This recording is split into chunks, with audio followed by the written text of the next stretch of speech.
Salut à tous.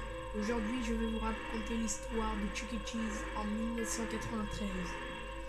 Si cette vidéo vous plaira, n'hésitez pas à lâcher le gros pouce bleu et à vous abonner, ça me ferait extrêmement plaisir. Ou sinon, on passe à la vidéo.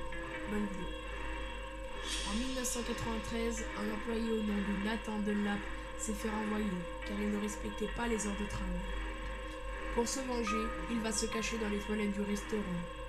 Les autres employés qui étaient dedans faisaient la cuisine, vaisselle ou autre.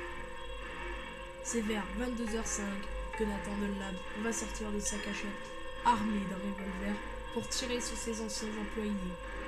4 morts et un blessé grave.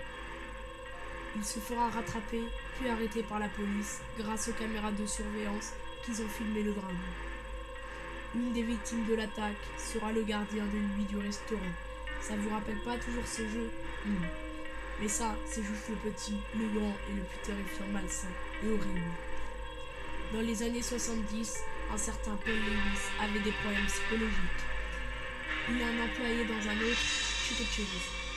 Il était plutôt cool, gentil et agréable pour les clients. Mais ça, c'était la petite partie visible. Voici sa partie cachée. Sous son costume de souris, il va faire attirer des enfants vers lui, tout simplement en leur disant qu'il avait une pizza spéciale. Avec les plus grandes pizzas du monde, du soda à volonté et autres. Bien sûr, les enfants vont le suivre, tout excités. Une fois les enfants cachés et invisibles aux clients, il leur donna des pizzas et de la limonade avec un petit truc en plus dedans, des sédatifs. Les enfants, à cause des sédatifs, vont s'évanouir. Paul Lewis, content d'avoir fait ça, va faire des pizzas, mais avec un changement. C'est que la viande, ce sont la chair de ces pauvres enfants, tués. Il nommera ses pizzas au nom de Chuck E. Cheese Special.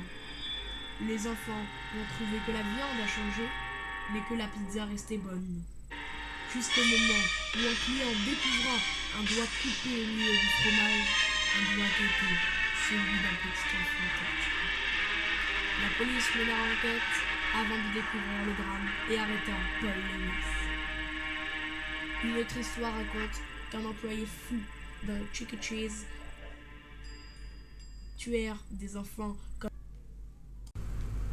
comme Paul Lewis et cacha les corps dans les animatronics. Les clients remarquaient du sang qui coulait depuis les yeux des robots et ont contacté la police. La police découvrait le meurtre et arrêta bien sûr le fou.